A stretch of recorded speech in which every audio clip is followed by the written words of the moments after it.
Have you ever climbed into an older car and found some random button, switch, or gadget that made absolutely no sense? Maybe it was a tiny window that didn't open, a weird knob on the dashboard, or a mysterious chrome bar bolted to the side. The thing is, there was a time when these features were considered cutting-edge, luxury, or just plain cool. But here's the twist. Most of them were completely useless. Today, we're counting down 25 old car features that vanished. And honestly, they deserve to go.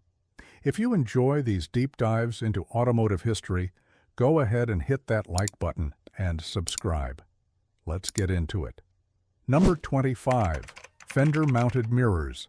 So, before side mirrors were built into the door, a lot of cars had their mirrors mounted way out on the front fenders. These mirrors were positioned so far forward that you practically needed binoculars to see what was behind you. And adjusting them? That was an adventure. You either had to reach your arm out the window and physically twist the mirror by hand, or get out of the car entirely, walk to the fender, nudge it a few millimeters, get back in, check if it was right, and repeat. They looked sleek on muscle cars in the 60s and 70s, but functionally they were a nightmare. The viewing angle was terrible, the mirrors vibrated at highway speed, and they stuck out so far that parking in tight spaces became a guessing game. Once door-mounted mirrors became the standard in the late 70s, fender mirrors disappeared almost overnight. Number 24. Built-in ashtrays everywhere. There was a time when every car rolled off the assembly line looking like it was designed for a chain smoker. And we're not just talking about one ashtray. We're talking about ashtrays in the dashboard, ashtrays in the rear armrest, ashtrays in every single door panel. Some luxury cars had 5 or 6 scattered throughout the cabin. The thing is, most of these ashtrays were never used for actual ashes. They became the unofficial junk drawers of the automotive world. Loose change, gum wrappers, old receipts, and the smell. If someone actually did smoke in the car, that odor would embed itself into the upholstery like it had signed a long-term lease. By the 90s, as smoking rates dropped, automakers started quietly removing them. The ashtray slots were replaced by USB charging ports and extra cup holders. Nobody is petitioning to bring them back. Number 23. Floor-mounted headlight. Dimmer switch. This one is genuinely bizarre by today's standards. From roughly the 20s all the way through the 70s, most American cars had their headlight dimmer switch mounted on the floor. Not on a stalk behind the steering wheel, on the floor, down by your left foot. The idea was that it kept your hands free on the steering wheel, which sounds reasonable until you actually try using it. Picture this. You're driving down a dark 2-lane highway, headlights approaching, and you need to toggle your high beams. So you stomp around blindly on the floor trying to find a tiny button in the dark. Sometimes you'd hit it. Sometimes you'd hit the parking brake. Sometimes you'd just awkwardly kick the carpet while the oncoming driver flashed their lights at you angrily. European and Japanese carmakers adopted the steering column stalk much earlier, and American manufacturers finally followed suit by the late 70s. Number 22. The manual choke. If you've never driven a car with a manual choke, consider yourself lucky. Before fuel injection became the standard in the 1980s, carbureted engines needed a choke to restrict airflow during cold starts. The idea was simple enough. Pull out a knob on the dashboard, let the engine warm up with a richer fuel mixture, then gradually push the choke back in as the engine reached operating temperature. The problem? It required actual skill and timing. Pull it out too much, and you'd flood the engine. Push it in too soon, and the car would stall at the worst possible moment, usually in traffic. And it wasn't just a minor inconvenience. In freezing weather, getting the choke just right could take several minutes of careful adjustment while the engine coughed and sputtered like it was trying to clear its throat. Automatic chokes eventually replaced the manual version, but even those were unreliable. It wasn't until electronic fuel injection took over completely that cold starts became the simple turn-the-key-and-go experience we take for granted today. Number 21. Power retractable antennas. These were the drama queens of the automotive world.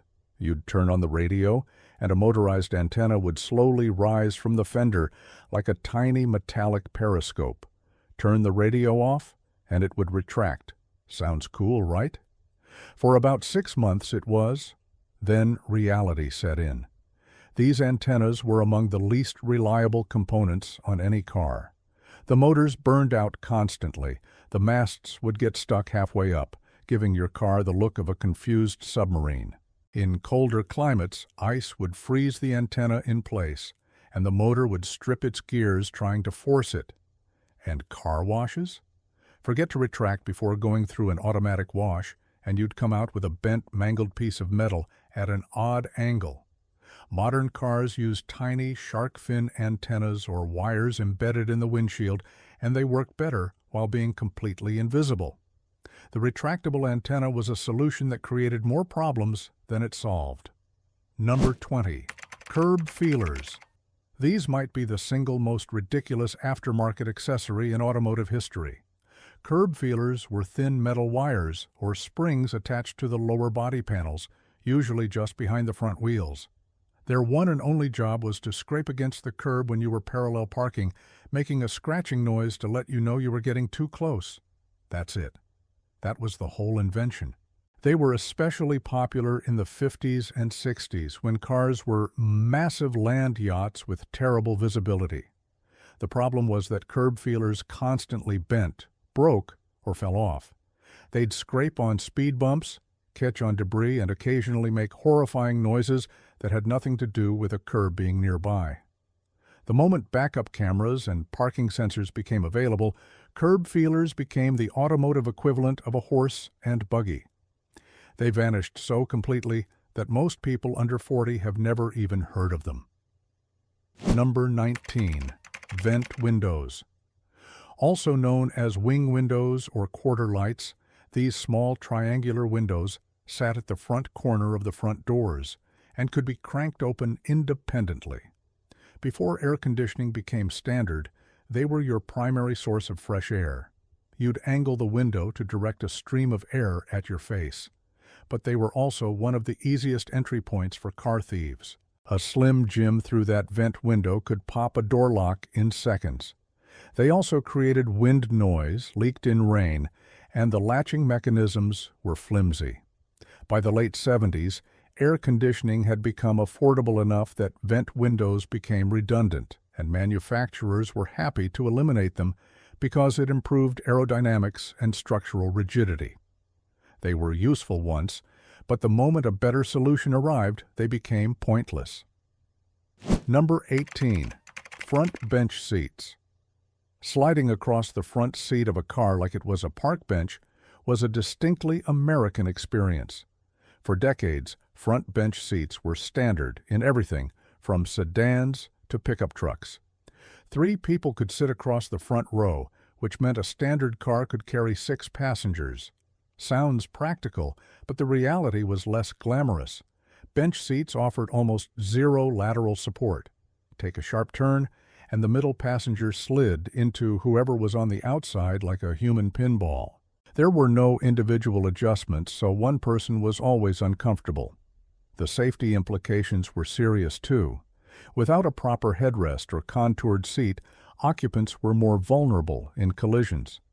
Once bucket seats became the norm in the 80s and 90s, along with center consoles packed with storage, the bench seat quietly faded from passenger cars.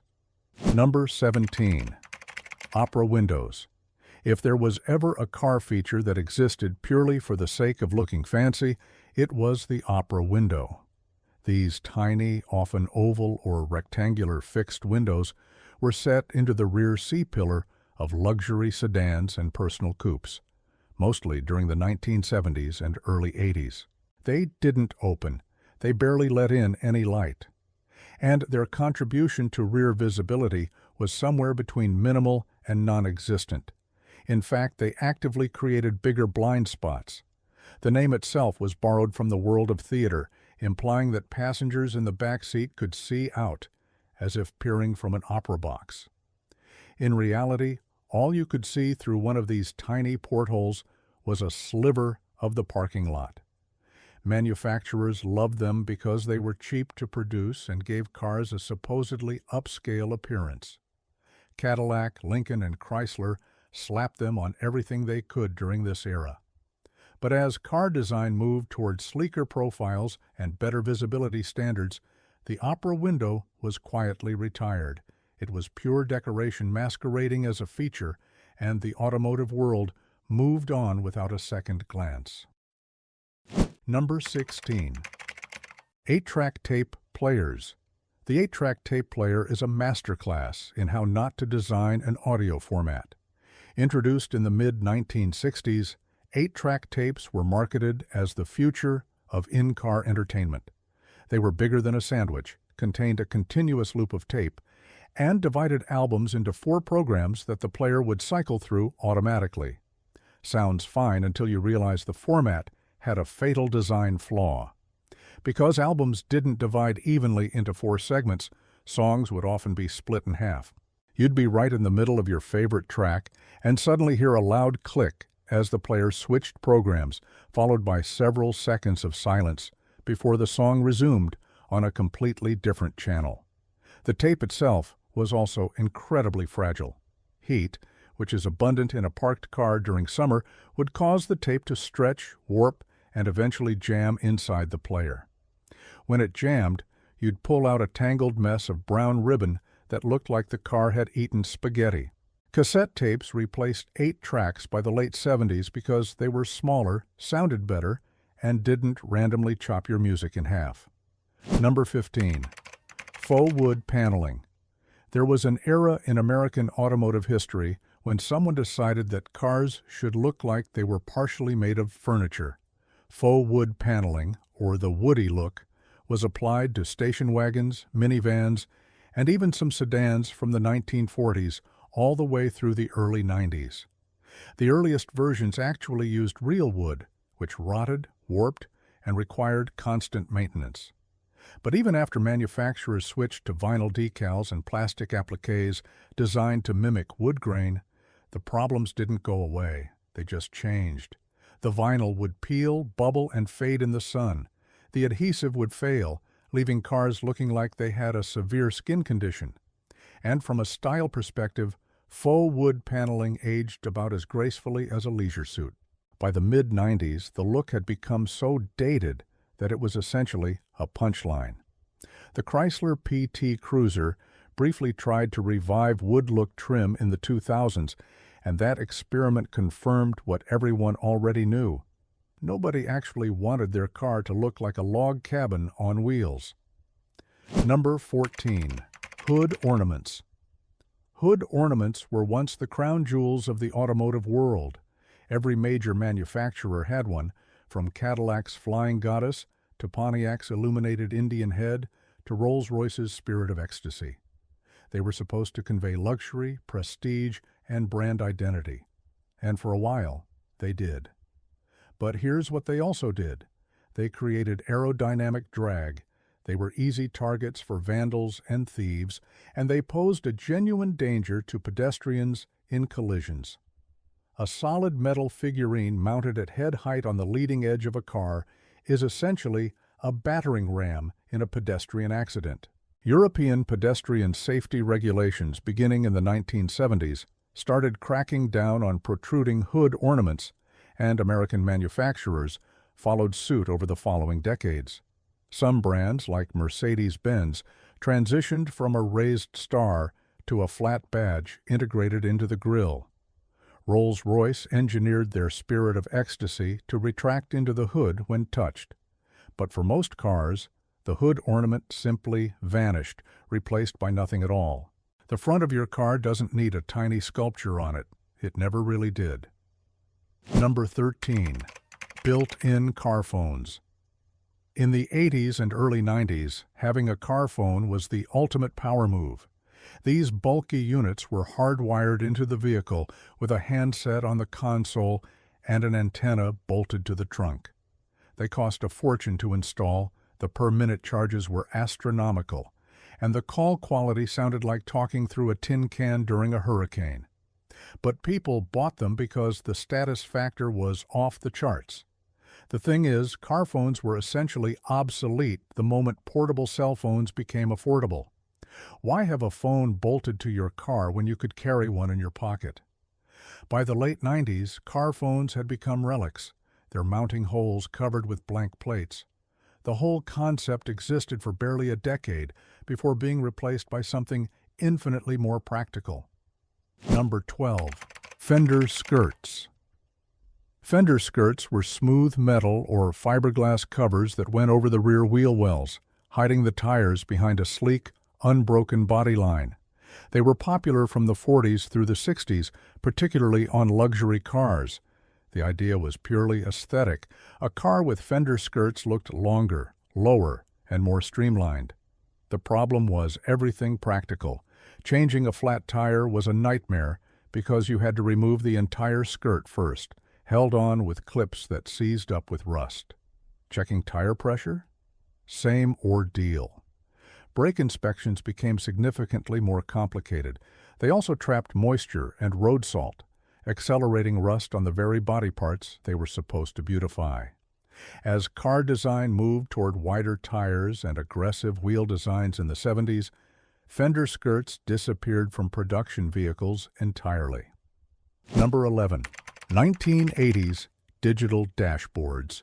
The 1980s were a strange time for car interiors. Inspired by science fiction and the dawn of the computer age, automakers decided that analog gauges were passé and replaced them with digital readouts that looked like oversized calculator displays. Green or red segmented numbers replaced traditional needles, and suddenly your speedometer looked like a clock radio from a budget motel. The concept sounded futuristic. In practice, it was awful. These displays were nearly impossible to read in bright sunlight. The contrast washed out completely, leaving you squinting at a blank screen, trying to figure out if you were doing 60 or 80. Polarized sunglasses made them completely invisible. And when individual segments failed, which they did with alarming regularity, numbers became unreadable. A 7 could suddenly look like a 1, or a speed reading might display something completely nonsensical. Cars like the Oldsmobile Toronado, Chrysler LeBaron, and various Cadillacs of this era all suffered from digital dashboard syndrome. By the early 90s, most manufacturers had quietly gone back to analog gauges, pretending the whole digital experiment never happened. Number 10. Landau bars. Here's one that most people have seen but never really understood. Landau bars are those S-shaped chrome or gold-colored decorative bars mounted on the rear quarter panel of a car, usually right behind the rear door on sedans. They serve absolutely no purpose, none, zero function whatsoever. Their origin goes back to horse-drawn carriages called landaus, where the bars were actually part of the mechanism that folded the convertible top. On a carriage, they were structural and functional. On a 1977 Lincoln Town car, they were pure theater. Manufacturers stuck them on cars to give the impression of old-world luxury, as if the vehicle was somehow descended from a European royal coach. In reality, they just made your sedan look like a hearse. And that's not a coincidence, because hearses are one of the few vehicle types that continued using Landau bars long after passenger cars abandoned them. The association became so strong that by the late 80s, having Landau bars on your car was less of a status symbol and more of an unintentional funeral home advertisement. Number 9. Vinyl Landau roofs. Closely related to the Landau bar was the Landau roof itself, a vinyl or fabric covering applied over the rear portion or entire roof of a car to simulate the appearance of a convertible top. This was hugely popular from the late 1960s through the 80s, especially on American luxury sedans and personal coupes. Cadillac, Lincoln, Chrysler, Buick, and Oldsmobile all offered vinyl roof options, and dealers would even install aftermarket ones to make lower trim cars look fancier. The problem was catastrophic. The vinyl trapped moisture between itself and the metal roof panel. That moisture had nowhere to go, so it sat there and slowly ate through the paint and into the sheet metal. Thousands of otherwise solid cars were destroyed by roof rust that originated directly under their vinyl tops. The material itself also degraded in sunlight, cracking, peeling, and fading to a chalky shadow of its original color. Removing a deteriorated vinyl top often revealed a horror show of rust and corroded metal underneath. It was a purely cosmetic feature that actively destroyed the structural integrity of the car it was supposed to beautify. Number 8. Pop-up headlights. Now these are controversial because a lot of enthusiasts genuinely love them. Pop-up headlights were retractable units that sat flush with the hood when off, then rotated upward when activated. They were popular on sports cars from the late 60s through the mid-90s, appearing on the Mazda Miata, Porsche 928, Corvette, and Toyota Supra.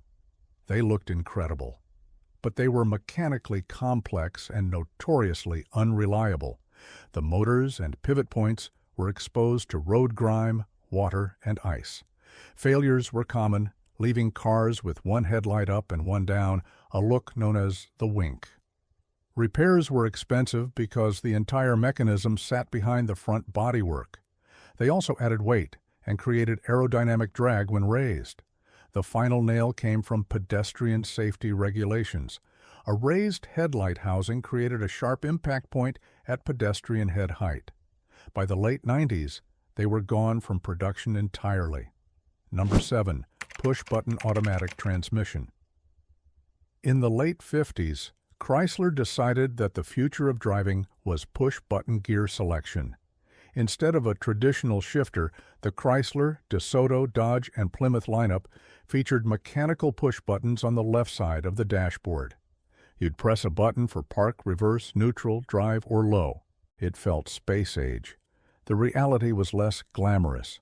The buttons were small, closely spaced, and easy to press accidentally. There are documented cases of people shifting into reverse while driving forward because they hit the wrong button. The mechanical linkages were also prone to sticking and failure, and because the system was unique to Chrysler, mechanics outside the dealer network had no idea how to service them. By the mid-60s, Chrysler had quietly returned to conventional shift levers, and the push-button transmission became a quirky footnote nobody was in a hurry to revisit. Number 6. GM Strato-Bucket Swivel Seats. In the early 1970s, General Motors had what they thought was a brilliant idea. Why not make the front seats in their full-size coupes swivel 90 degrees to face the door opening, making it easier to get in and out of the car? The feature was called the Strato-Bucket seat and was available on models like the Chevrolet Monte Carlo and Oldsmobile Cutlass Supreme. On paper, it sounded elegant. In practice, it was a solution to a problem that barely existed. The swivel mechanism added weight, complexity, and cost. The seats didn't lock as firmly in the forward-facing position as fixed seats did, leading to a slightly unsettling feeling of movement while driving. The tracks and pivots collected dirt and debris, making the swivel action increasingly stiff over time until many owners simply stopped using the feature altogether. And there was a safety concern too. In a collision, a seat that could rotate was inherently less stable than one bolted rigidly to the floor. GM also charged extra if you wanted the passenger seat to recline on top of the swivel feature, which felt like paying twice for basic comfort. The option was dropped after 1977, and the automotive world collectively shrugged. Number 5. T-tops. T-tops were the compromise between a coupe and a convertible. Two removable glass or fiberglass panels sat on either side of a central T-shaped bar running from windshield to rear window. They debuted on the 1968 Corvette and became hugely popular through the 70s, 80s, and 90s, appearing on Camaros, Firebirds, Nissan 300ZXs, and Toyota Supras. And they leaked. All of them. Every single one. It wasn't a question of if, it was a question of how badly. The rubber seals compressed over time, dried out, and failed. Water found its way in through the seals, through drain channels, through tiny gaps in the sheet metal. Some cars leaked so badly that owners kept towels permanently on the seats. The structural rigidity of the car also suffered because cutting two large holes in the roof dramatically weakened the unibody. T-top cars were known for flexing, creaking, and rattling. By 2002, they were gone from production, replaced by Targa tops and retractable hardtops that actually sealed properly. Number 4. Talking car voice alert systems. In 1983, Chrysler decided cars needed a robotic voice telling you things you already knew. The electronic voice alert system would speak in a flat synthesized monotone. A door is ajar. Your fuel is low. Please fasten your seatbelts. Living with it was maddening. The voice couldn't be customized, couldn't be volume adjusted independently, and had no concept of timing. It would remind you a door was open while you were actively closing it. It would announce your keys were in the ignition as you were reaching to remove them. And it frequently malfunctioned, either going silent when something was wrong or repeating the same alert on a loop. Owners disconnected the systems in droves, often by simply cutting a wire. Modern cars use gentle chimes and dashboard indicators to communicate the same information without the passive-aggressive robot commentary. Number 3. The Chrysler Highway Hi-Fi. This might be the most spectacularly useless car feature ever conceived. In 1956, Chrysler partnered with Columbia Records to offer the Highway Hi-Fi, a record player built into the dashboard. Yes, a vinyl record player, in a car. The system used special 7-inch records that played at 16 and 2/3 revolutions per minute to fit more music on each disc. A proprietary tone arm was designed to handle driving vibrations. In theory, you could cruise the highway listening to albums in high fidelity. In reality, any bump, pothole, or sharp turn sent the needle skipping across the record like a stone across water. The special records were only available through Columbia, severely limiting music selection. The players broke down constantly, and when they did work, sound quality was mediocre because of the slow playback speed and road noise. Chrysler discontinued it after just 2 years. It remains one of the most hilariously impractical features in automotive history. Number 2. Automatic motorized seatbelts. Of all the useless car features on this list, automatic seatbelts might be the most universally despised. In the late 70s, the U.S. government mandated that cars must have either airbags or automatic restraint systems. Airbags were expensive, so many manufacturers chose the cheaper route. Motorized seatbelts that automatically slid along a track from the A pillar to the B pillar when you closed the door. Sounds convenient until you experienced it. The belt would catch on your neck, your arm, your hair, your clothes. It moved slowly with a grinding noise that sounded like the car was trying to digest you. And here's the truly absurd part. The automatic belt only covered the shoulder portion. You still had to manually fasten the lap belt yourself. So the whole system accomplished roughly half of what a normal seatbelt does, with 10 times the mechanical complexity and 100 times the annoyance. When the motors failed, the belt would either trap you in the seat or hang limply, providing zero protection. By the mid-90s, airbags had become affordable enough that automatic seatbelts were rendered obsolete. Their disappearance was met with universal celebration. Number 1. The Eater Auto Rolling Map Navigator. Before GPS, before MapQuest, before anyone had dreamed of a smartphone, someone in the 1930s had the audacious idea of putting a navigation system in a car.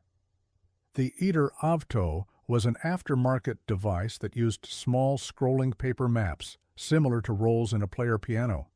The maps were loaded into a dashboard-mounted housing, and a cable connected the device to the car's speedometer. As you drove, the map would scroll at a rate matching your speed, showing your position along the route. It sounds ingenious. It was not. The system only worked if you were traveling on the exact route printed on the map. Make a wrong turn, take a detour, or encounter a road closure, and the map kept scrolling obliviously, showing a road you were no longer on. There was no way to recalculate. You'd just watch irrelevant information scroll past while hopelessly lost. The maps were small, hard to read while driving, and only covered specific routes, meaning you needed a different scroll for every trip. Launching during the Great Depression didn't help sales either. The Eater Avto is a beautiful example of a feature that was technically inventive, but practically worthless, which is exactly why it vanished without a trace. And there you have it, 25 old car features that were born with the best intentions, but turned out to be completely useless. From record players that couldn't handle a speed bump to seatbelts that tried to strangle you, the automotive industry has had no shortage of spectacular misfires. Which of these features do you actually remember dealing with? And which one do you think was the absolute worst? Let us know in the comments section below. If you enjoyed this trip through automotive history's Hall of Shame, go ahead and hit that like button, subscribe, and tap the notification bell so you never miss another video. Thanks for watching, and we'll see you next time.